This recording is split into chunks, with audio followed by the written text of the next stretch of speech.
दो बंदे टुर पे इंटरव्यू देने वास्ते। एक बड़ा अकलमंद सी ते एक बड़ा बेवकूफ सी। वो अकलमंद बंदा बेवकूफ नूं आंदा भी गल सुन, और जो इंटरव्यू के दौरान मैनू सवाल पूछणगे ना तो जेडे मैं जवाब देंगा उही जवाब तू भी रट लें। जो तेनों वो सवाल पूछणगे तो उही जवाब तू भी दे छड़ी। वो बेवकूफ आंदा जी ठीक है मैं इंज ही करांगा। और जो इंटरव्यू देने वास्ते पहुंचे तो पहला बारी आ गई अकलमंद बंदे दी। उन्हें सवाल पूछया बई पाकिस्तान किदों बनिया सी। ये अगू जवाब दिंदा कि कोशिशां तो 1930 दियां शुरू हुई सन, लेकिन 1945 दे विच वजूद च आया सी। उन्हें दूजा सवाल पूछा भी इंडिया का वजीर आजम कौन है। इन्हें अगू जवाब दिता कि वैसे तो बदलते रहंदे ने लेकिन फिलहाल मोदी है।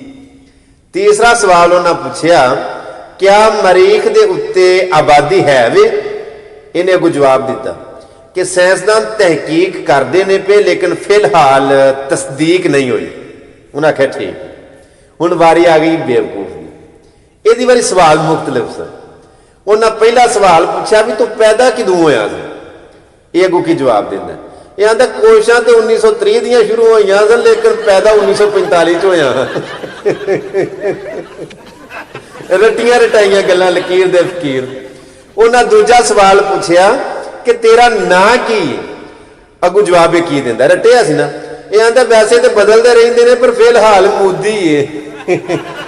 तीसरा सवाल सवाल ही उन्होंने पूछा उन्हें तू कि बेवकूफ तो नहीं।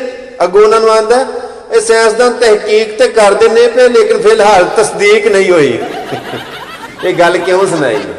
ये गल इस वास्ते सुनाई है कि लकीर दा फकीर ना बनो, अपनी अकल कलों भी काम लवो, अपनी सोच कलों भी काम लवो। अल्लाह ने दड़ोपे टोपे जिहड़ा सिर दिता है ये कलों भी कोई काम लवो यार। कि जिवें जिवें कोई पढ़ांदा जावे उहदियां पट्टियां पढ़दे रहन। एक गल मेरी ज़हन च रखियो जे जो किसी दियां पट्टियां पढ़ते रहिए ना फिर अपना सबक कोई भी नहीं याद रहिंदा, बल्कि अपनी इंज दी कहानी बनती है कि आने वाली नस्लों को लोग सुनाते रहते हैं कि उंज दा काम ना करियो, उंज दा बेवकूफ ना बनियो। और यार अपनी अकल कलों काम लवो, अपनी सोच कलों काम रवो। किसी की पूछल बन बन के प्यार टुरना जिमें कोई पिछे लाई रखे वो पिछे जी जी जी जी। मैं बड़ा खिलाफ हूं। हर बंदे की सोच अपनी अपनी है। मैनू बड़ा गुस्सा चढ़ता है जो बंदे अकल होंदियां सुनदियां, दिमाग होंदियां सुनदियां, जी शाऊर होंदियां सुनदियां जो जी हुजूर अगला गलत भी प्या कहंदा होवे जी हुजूर ठीक है, अगला जो मर्जी कह दे जी बिल्कुल ठीक है। क्यों गलत नू गलत आखो, ठीक नू ठीक आखो। एक गल मेरी ज़हन दे विच रखिया जे जो तुसी गलत नू गलत कहण दा हिम्मत नहीं ना रखदे, जज्बा नहीं रखते, उदों समझो कि तुहाडा ज़मीर मर चुकिया।